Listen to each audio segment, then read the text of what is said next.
Welcome back to Sangharsh IQ। I hope you all are doing well and sound. So आज के session में हम 2 to 8 सितंबर week के करंट अफेयर्स को पढ़ने वाले हैं, जो कि आपके अपकमिंग एग्जाम्स के लिए बहुत इंपॉर्टेंट होंगे। जैसे कि इसरो का PSLV C59 मिशन, जिसमें इन्होंने यूरोप की प्रोबा 3 सैटेलाइट को लॉन्च किया है। Then 57 tiger reserve of India बना है Ratapani tiger reserve in state of Madhya Pradesh. कुछ ही वीक्स पहले हमने डिस्कस किया था 56 टाइगर रिजर्व गुरु घासीदास तमोर पिंगला छत्तीसगढ़ में। देन हरिमू शक्ति मिलिट्री एक्सरसाइज, जो कि इंडिया और मलेशिया के बीच हो रही है। देन ऑक्सफर्ड ने चूज़ किया है वर्ड ऑफ द ईयर 2024, जो कि है brain dot. Then recently Filmfare OTT awards announce हुए थे, जिसमें करीना कपूर खान को मिला है बेस्ट एक्टर फीमेल का award for her movie Jaane Jaan. So let us learn all this current affairs together. Who inaugurated the Ashtalakshmi festival recently. So किन्होंने recently Ashtalakshmi festival को inaugurate किया है? तो ये है हमारे prime minister Modi. So prime minister Modi ने 3 दिन का Ashtalakshmi festival from December 6 to December 8 at Bharat Mandapam. So ये इवेंट हो रहा है at Bharat Mandapam New Delhi, which highlights the arts crafts and traditions of north east India. इसमें जो भी इवेंट्स होंगे उनका मकसद है to promote handloom, handicrafts, agriculture and tourism of north east culture. India has been sorry, India has been awarded the ESA Good Practice Award for Asia Pacific 2024 for। So India को ये award मिला है for Asia Pacific good practice in the field of workers. So ये award मिला है for best practices in the interest of workers, जो भी उनकी EPFO की एक्टिविटीज़ थी, for the innovative activities of EPFO। This include multilingual call centres, Nidhi near you outreach, justice delivery system through e-proceedings, and effective stakeholder communication through digital and non-digital means. Recently approved by Cabinet Committee on Economic Affairs, जिसको chair करते हैं prime minister Modi.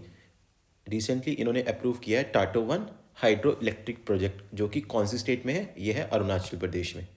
So cabinet committee on economic affairs, जिसको chair किया था prime minister Modi ने, उन्होंने ये project approve किया है Tato 1 hydro electric project in Shi Yomi district of Arunachal Pradesh, जो कि वहाँ के एनर्जी इंफ्रास्ट्रक्चर को बूस्ट करेगा। Recently launched by ISRO Proba 3 mission belongs to which space agency. So ISRO ने ये मिशन लॉन्च किया है रिसेंटली 5 दिसंबर को। ये मिशन है यूरोपियन स्पेस एजेंसी का। सो प्रोबा 3 मिशन हमें याद रखना है यूरोपियन स्पेस एजेंसी का है। इनिशियली ये प्लान था December 4 को, बट कुछ एनॉमली की वजह से इसको डिले किया गया और December 5 को ये सक्सेसफुली लॉन्च किया गया by ISRO from Sriharikota through PSLV C59। So ये भी याद रखना है कि PSLV C59 रॉकेट से इसको लॉन्च किया गया, जो कि सन के कोरोना को ऑब्जर्व करेगा through an innovative satellite formation flight. So ये वर्ल्ड का पहला प्रिसीजन फ्लाइट फॉर्मेशन सैटेलाइट है, जहाँ पे 2 सैटेलाइट्स ऑर्बिट में होंगी, जो कि एक सैटेलाइट सन की डिस्क को कवर करेगी, दूसरी सैटेलाइट उसको मॉनिटर करेगी। सो एक सैटेलाइट जैसे कि ये रहा सन, उसको ऐसे कवर कर लेगी और जो सन की बाहरी परतें हैं, जो सन का बाहरी एटमॉस्फेयर है, उसको ऑब्जर्व करेगी। When is Navy Day of India celebrated every day. So हर साल नेवी डे कब ऑब्जर्व किया जाता है? सो नेवी डे ऑब्जर्व किया जाता है ऑन 4 दिसंबर, और ये सेलिब्रेट करता है the valour achievements and unwavering dedication of the Indian Navy in safeguarding the maritime borders. और ये दिन सेलिब्रेट किया जाता है to commemorate the success of Operation Trident. So इसको हमें याद रखना है, Operation Trident during Indo Pakistan war of 1971। So 1971 की जो इंडिया पाकिस्तान की वॉर थी, उसके दौरान ऑपरेशन ट्राइडेंट सक्सेसफुली इंडिया ने लॉन्च किया था, जिसकी वजह से हम नेवी डे ऑब्जर्व करते हैं on 4 December. Which of the following is 57 tiger reserve of India. So India की 57 टाइगर रिजर्व कौन बनी है? Ratapani wildlife sanctuary in the state of Madhya प्रदेश।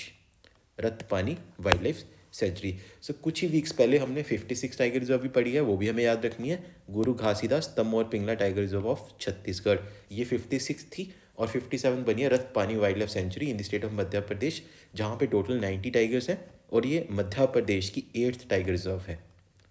सो मध्य प्रदेश की 8 टाइगर रिजर्व्स है। हम यहाँ पे मैप में देख सकते हैं मध्य प्रदेश की बाकी टाइगर रिजर्व्स, जैसे कि पन्ना, वीरांगना दुर्गावती, सतपुरा, पेंच, कान्हा बांधवगढ़ एंड संजय धुबरी, और इसमें 8th ऐड हुई है रतपानी। सो मध्य प्रदेश में सबसे ज़्यादा टाइगर रिजर्व्स हैं। Which Indian state has recently been declared by UNESCO. So UNESCO ने कौन सी इंडियन स्टेट को डिक्लेयर किया है as the top destination for heritage tourism? ये डिक्लेयर किया है वेस्ट बंगाल को। सो वेस्ट बंगाल को top destination for heritage tourism UNESCO ने डिक्लेयर किया है। So chief minister Mamata Banerjee ने ये हाईलाइट किया था स्टेट की significant progress in religious heritage and T tourism. With which country does India conduct the joint military exercise Harimau Shakti? So India किस country के साथ हरिमू शक्ति एक्सरसाइज को कंडक्ट करता है? सो ये है मलेशिया, और ये वाला 4th एडिशन था।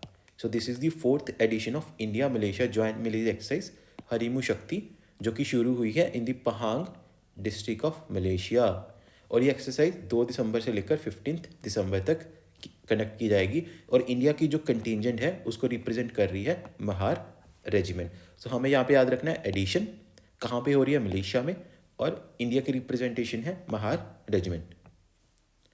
Who has taken over the youngest president of international cricket council? So ICC का यंगेस्ट प्रेसिडेंट बने हैं जय शाह। इससे पहले ये बीसीसीआई के ऑनररी सेक्रेटरी थे, अब ये बन चुके हैं आईसीसी के प्रेसिडेंट, जो रिप्लेस करेंगे ग्रेग बार्कले को। सो ये रिप्लेस करने वाले हैं ग्रेग बार्कले को, और इनका एम है to promote cricket through LA8 Olympics and women sport. So LA28 का मतलब है लॉस एंजलिस। 2028 में यहाँ पे ओलंपिक्स होगा, तो ये भी एक करंट अफेयर्स का पार्ट है कि 2028 में ओलंपिक्स कहाँ होंगे, लॉस एंजलिस USA में, और उसमें क्रिकेट को एक बार फिर से इंट्रोड्यूस किया जा रहा है। सो क्रिकेट पहले भी ओलंपिक्स में खेला जाता था, बट बीच में ये डिसकंटिन्यू हो गया था, और इसको अब दोबारा रिवाइव कर रहे हैं through LA28 Olympics. Oxford University Press OUP has announced which word as the Oxford Word of the Year 2024. So Oxford का Word of the Year 2024 किसको अनाउंस किया है? Brain rot. The term gained prominence due to concerns over the detrimental effects of consuming excessive amounts of low quality online content, especially by social media. So हम यहाँ पे देख सकते हैं कि 2022 में जो वर्ड था दैट वाज गोब्लिन मॉड, 2023 में था रिच, एंड 2024 का वर्ड है ब्रेन रॉट। सो बहुत इंपॉर्टेंट है। ऑक्सफर्ड तो वैसे ही न्यूज़ में रहता है कुछ ना कुछ कारणों की वजह से, तो हमें याद रखना है Oxford word of the year है brain rot. India beats Pakistan 5-3 to win the dash men's junior hockey Asia Cup. So recently India ने पाकिस्तान को हराया 5-3 से और जीता है men's junior hockey Asia Cup, जो इनका 5th टाइटल है, जो इंडिया का 5th टाइटल है। सो इंडिया ने अपना 5th junior Asia cup title जीता हॉकी में पाकिस्तान को हरा के बाय 5-3, और ये इवेंट कहाँ हुआ था? मस्कट ओमान में। तो ये भी याद रखना है कि मस्कट ओमान में ये इवेंट हुआ था। Glasgow born Scottish Sikh artist Jasleen Kaur. So Glasgow born Scottish Sikh artist Jasleen Kaur ने जीता है कौन सा प्राइज? इन्होंने जीता है recently Turner prize. So Jasleen Kaur ने जीता है Turner prize 2024, one of the world's most prestigious accolades in contemporary art, known for her evocative exploration of personal political and spiritual themes. उनको ये मिला है for her solo exhibition alter alter. सो ये भी याद रखना है, उनका जो एग्जीबिशन था ऑल्टर ऑल्टर कंटेम्प्रेरी आर्ट में, उसकी वजह से इनको ये अवार्ड मिला है। Which film has been awarded the best film at Filmfare OTT awards 2024। So Filmfare OTT awards recently announce हुए थे, जहाँ पे बेस्ट फिल्म का अवार्ड मिला है अमर सिंह चमकीला को। सो ये रे अमर सिंह चमकीला, दिलजीत दोसांझ ने इनका रोल किया था। एंड बेस्ट डायरेक्टर का अवार्ड मिला इम्तियाज़ अली को इसी फिल्म के लिए। बेस्ट एक्टर मेल मिला है दिलजीत दोसांझ को, एंड बेस्ट म्यूजिक एल्बम मिला है AR रहमान को। सो ये सारे अवार्ड्स अमर सिंह चमकीला को मिले हैं, इसलिए मैंने इनको एक स्लाइड में रखा है। नेक्स्ट स्लाइड में हम देखते हैं बाकी अवार्ड्स, जैसे कि बेस्ट एक्टर फिल्म का फीमेल का अवार्ड मिला करीना कपूर खान को फॉर जानेजा। बेस्ट सीरीज़ का अवार्ड मिला द रेलवे मैन को, एंड बेस्ट डायरेक्टर सीरीज़ का अवार्ड मिला Sameer Saxena and Amit Golani for काला पानी। सो एटलीस्ट इतने अवार्ड तो हमें याद ही रखने हैं। Mahaparinirvan Diwas is observed every year on. So Mahaparinirvan Diwas Ambedkar जी की डेथ एनिवर्सरी पे ऑब्जर्व किया जाता है ऑन December 6। सो महापरिनिर्वाण दिवस December 6 को ऑब्जर्व किया जाता है to honour doctor Bhimrao Ramji Ambedkar on his death anniversary, जो कि इनकी 68th डेथ एनिवर्सरी है। Which state slash UT is the host of international Gita Mahotsav 2024। So कौन सी स्टेट या यूटी इंटरनेशनल गीता महोत्सव 2024 की होस्ट है? ये है हरियाणा। सो हरियाणा के जो गवर्नर है बंडारू दत्तात्रेय, उन्होंने इनोग्रेट किया है इसको 5 दिसंबर इन कुरुक्षेत्र हरियाणा। सो ये महोत्सव कहाँ इनोग्रेट हुआ है?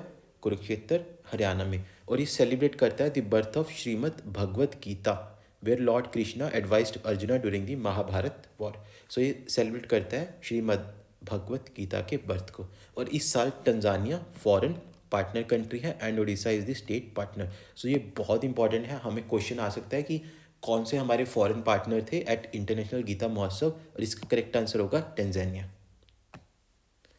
Who won the women's singles title at Syed Modi International Badminton Tournament 2024? So Syed Modi international badminton tournament में वुमेन सिंगल्स का टाइटल किसने जीता है? जीता है पीवी सिंधु ने। सो पीवी सिंधु एंड लक्ष्य सेन, इन्होंने रिस्पेक्टिवली जीता है women's and men's title at the 2024 Syed international badminton tournament. और ये टूर्नामेंट कहाँ हुआ था? लखनऊ में हुआ था फ्रॉम नवंबर 26 टू दिसंबर 1। सो ये भी याद रखना है, PV Sindhu women category, Lakshya Sen men's category, और इवन कहाँ हुआ था? At Babu Banarasi Das Indore stadium Lucknow. So that is it for this weekly current affairs MCQ session. I hope आपको ये सेशन अच्छा लगा। Thank you. जय हिंद, जय भारत।